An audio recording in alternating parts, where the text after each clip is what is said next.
Hello again. In this, the third section of our package, we're going to look at some of the issues around using evidence-based practice. Theory is one thing, practice is another, as we all know.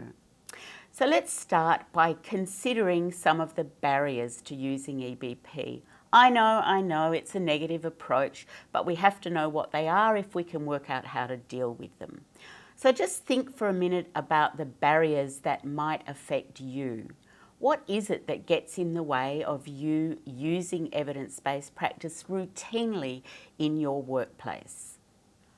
When we look at the literature and in talking with other speech pathologists, we've found a number of issues have been identified as potentially affecting the ability to use evidence-based practice. We've put some of these on the slide for you to have a look at. So let's talk about a couple of them. Time is always an issue. Unfortunately, we can't give you extra hours in your day, but we do hope that you'll come up with some strategies to help you to deal with that, and we've got a couple to suggest as well.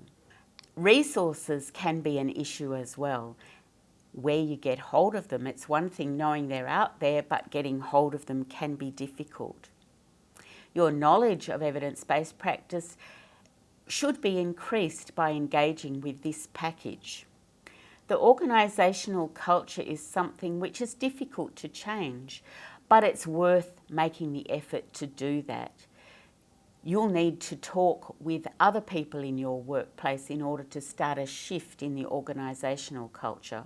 Or maybe all you need to do is to get on the bandwagon with the people who are already engaging in this. Resistance to change can come from within or without. If you're resistant to change, then there's a need to work on yourself, to think about what you can gain and what you can gain for your clients through engaging in evidence-based practice. Resistance to change can come from without, from the organisation, from the hierarchies in which you work. I guess the answer to this problem is small and slow. So it's worth persevering with your own focus on evidence-based practice, and it's worth advocating with your workplaces. Some workplaces, I suspect, pay lip service to evidence-based practice, see it as a good thing, but don't follow up with practical aid in the form of time to spend. I'm not going to go through the rest of the barriers that have come up. You might like to think about them a little more. To summarise our talk about barriers, Scott, Delmar, Hoffman and Bennett said that we can categorise the barriers into three main areas: skills, time and attitude. Skills, we're aiming to help you develop in this package. Time, we've talked about. Can't give you time, can suggest ways for you to work smart. Attitude is down to you completely, and I'd like to suggest that it's a mindset. There's no doubt that there are barriers, but if you develop a mindset that says evidence-based practice is my clinical responsibility, it will help. So let's look at some possible solutions. I'm not going to give you the solutions because solutions that might work for me won't necessarily work for you. Solutions that will work for other people won't necessarily work for you either. So I want you to spend a little bit of time now looking at your list of barriers and brainstorming for yourself some solutions that might work. You might like to engage with a colleague as well. Talk to someone else about the barriers that you face and ask them whether they've found ways to address those barriers. Evidence-based practice, as we noted earlier in this package, isn't just a reliance on the research evidence, although the research is important, of course. There's also a process involved, and it's the process that we're going to talk about now. I want to state up front that we often think about evidence-based practice as it relates to intervention, and that's probably mostly what I'm going to be talking about throughout the rest of this package. But it's worth remembering that we can also access the evidence for our practice in terms of assessment and in terms of prognosis for our clients. We're going to look now at the process that it's suggested is involved, and we're going to take a couple of different ways of looking at it. So, the process is said to require 5 steps. And this looks a lot like a process that's around the research evidence, as indeed it is. But I'd like to challenge you as you look at each step to think about where the other 2 aspects of evidence-based practice fit. Remember, those other 2 aspects are best evidence related to internal clinical practice and best evidence related to the preferences of a fully informed client. As you can see, the 5 steps start with formulating a well-built question. So you have to know what the question is that you want to answer if you're going to find the answer in the research evidence.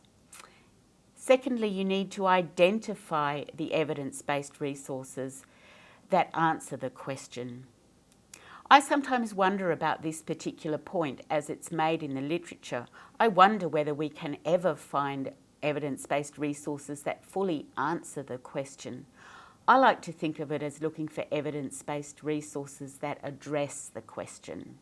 A fine point, I know, semantic picking, but that's our job, isn't it, as speech pathologists? We need to think about the words.